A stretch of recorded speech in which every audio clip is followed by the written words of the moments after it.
Human brain दुनिया का सबसे पावरफुल वेपन। अगर तुमने इसे कंट्रोल कर लिया देन यू कांट इमेजिन ये तुम्हें कहां से कहां पहुंचा सकता है। लेकिन इसके लिए तुम्हें अपने ब्रेन के फंक्शन और बिहेवियर को समझना होगा, जिसे ह्यूमन साइकोलॉजी कहते हैं। भाई ऐसा मत सोचना कि साइकोलॉजी एक एकेडमिक सब्जेक्ट है और उसे सिर्फ साइकोलॉजी के स्टूडेंट को ही पढ़ना चाहिए। नो, साइकोलॉजी हर एक इंसान को पढ़ना चाहिए, क्योंकि पॉलिटिशियन, बड़े बड़े बिजनेसमैन करोड़ों रुपए इन्वेस्ट करते हैं ह्यूमंस की साइकोलॉजी को समझने के लिए। और रोज तुम्हारे डिसीजन को मैनिपुलेट किया जा रहा है, तुम्हारा ब्रेन वॉश किया जा रहा है और तुम इस बात से बिल्कुल अनजान हो। अगर तुम इस दुनिया के डार्क साइड को देखना चाहते हो, कैसे तुम्हें मैनिपुलेट किया जाता है ये जानना चाहते हो और उसे डिफेंस करना चाहते हो, then you must read human psychology. ज्यादा नहीं, मैं तुम्हें 2 रीजन बताने वाला हूँ क्यों तुम्हें ह्यूमन साइकोलॉजी को पढ़ना चाहिए। 2 टेक्निक बताने वाला हूँ जो रिसेंट टाइम में तुम पर यूज किया जा रहा है और एक बोनस टेक्निक जो तुम अपने डेली लाइफ में यूज कर सकते हो।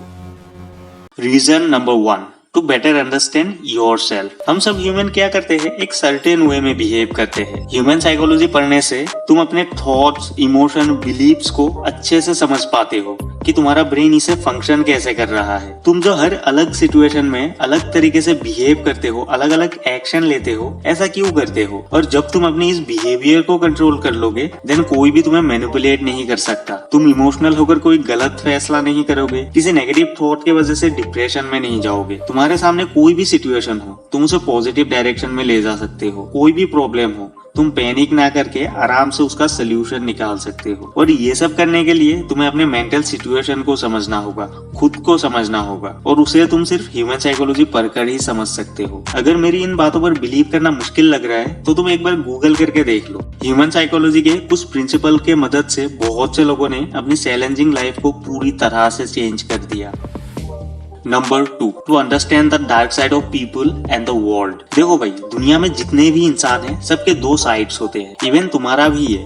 एक जो तुम दुनिया को दिखाते हो जिसमें ज्यादातर अच्छाई और सच्चाई ही होती है, जिसके बेसिस पर हम लोगों को जज करते हैं। और दूसरा है डार्क साइड, लोग जिसे दुनिया से छुपाते हैं, जहाँ इंसान के सारे नेगेटिव इमोशंस होते हैं। भाई तुम जो तुम्हारे सामने किसी की स्माइली फेस देख रहे हो, you can't imagine other side में वो तुम्हारे खिलाफ कितना खतरनाक प्लान बना सकता है या फिर कितना नेगेटिव सोच सकता है। और तुम्हें अपने लाइफ में आगे बढ़ने के लिए इन्हीं लोगों से डील करना होगा। और जब तुम इनके डार्क साइड को समझ लोगे देन तुम इनसे बहुत अच्छे से डील कर सकते हो। पर उसके लिए तुम्हें उनके माइंडसेट को समझना होगा, जो कि तुम सिर्फ ह्यूमन साइकोलॉजी पढ़कर ही समझ सकते हो। भाई दुनिया के टॉप 1% लोग कभी नहीं चाहेंगे कि तुम ह्यूमन साइकोलॉजी को समझो, क्योंकि इससे तुम्हारा ब्रेन अलर्ट हो जाएगा और तुम चीजों को अलग नजरिए से देखने लगोगे। फिर उन लोगों का कोई भी ट्रिक्स तुम पर काम नहीं करेगा। आसानी से वो तुम्हारे डिसीजन को मैनिपुलेट नहीं कर सकते, उल्टा तुम उनसे सवाल करने लग जाओगे। और जिंदगी में कमाल वही लोग करते हैं जो सवाल करते हैं, जिनकी थिंकिंग रैशनल होती है। लिमिटेड टाइम ऑफर देखते ही तुम उस पर कूद पड़ते हो। फोमो के चक्कर में ऐसे प्रोडक्ट भी खरीद लेते हो जिसकी तुम्हें कोई नीड ही नहीं है। करोड़ों का सपना दिखाकर गैम्बलिंग वाले बहुत ही आसानी से तुम्हें अपनी चाल में फंसा लेता है। सोशल मीडिया वाले फ्री में अपना सर्विस देकर तुम्हें और तुम्हारे प्राइसलेस टाइम को एक प्रोडक्ट की तरह यूज कर रहा है। तुम्हें अगर इनके गेम को समझना है, इनके ट्रैप से बाहर निकलना है, तब तो तुम्हें ह्यूमन साइकोलॉजी को समझना ही होगा।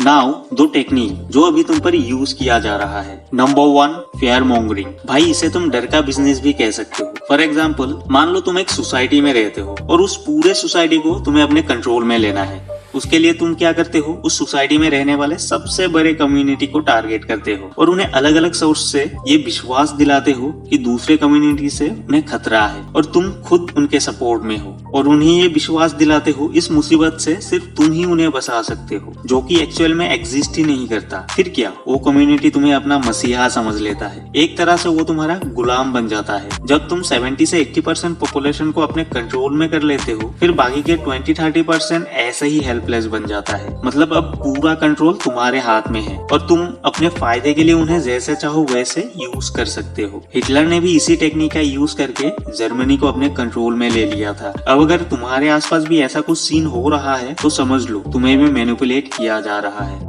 Number 2, social proof. भाई इस टेक्निक से तुम्हारे चॉइस को मैनिपुलेट किया जाता है। कोई भी पार्टिकुलर प्रोडक्ट जो कि एवरेज है और तुम्हें भी एवरेज ही लगता है, लेकिन कोई एक बंदा अगर उस प्रोडक्ट को अच्छा बोल रहा है तब तो तुम उसे इग्नोर कर दोगे, बट 10 बंदे अगर उस प्रोडक्ट को अच्छा बोल रहे हैं तब तुम उसके बारे में थोड़ा सोचोगे। लेकिन वहीं पर अगर 1000 बंदे उस प्रोडक्ट को अच्छा बोल रहा है, देन ऑटोमेटिकली तुम्हें भी वो चीज अच्छा लगने लगेगा। एक्चुअली में वो प्रोडक्ट एवरेज ही है, लेकिन तुम्हारे चॉइस को मैनिपुलेट कर दिया गया है। इसी को कहते हैं सोशल प्रूफ। अगर बहुत सारे लोग मिलकर किसी चीज को अच्छा कहेंगे तब तुम्हें वो अच्छा लगेगा, और उसी चीज को अगर बुरा कहेंगे ऑटोमेटिकली तुम्हें भी वो चीज बुरा लगने लगेगा। Now you can understand, ads company वाले इसी चीज का फायदा उठाने के लिए करोड़ों रुपए इन्वेस्ट करके बड़े बड़े सेलिब्रिटीज से अपना एड करवाते हैं, क्योंकि उन्हें ह्यूमन साइकोलॉजी के बारे में पता है। रिसेंट टाइम में मैक्सिमम लोगों का फर्स्ट चॉइस है आईफोन, लेकिन क्यों? जबकि एंड्रॉइड में आईफोन से ज्यादा फीचर है, प्राइस कम है और तुम एंड्रॉइड बहुत ही इजीली यूज कर सकते हो कंपेयर टू आईफोन। फिर भी लोगों को आईफोन ही चाहिए। जिन लोगों को यूज करना नहीं आता उन्हें भी आईफोन चाहिए। क्यों? कमेंट में बताओ।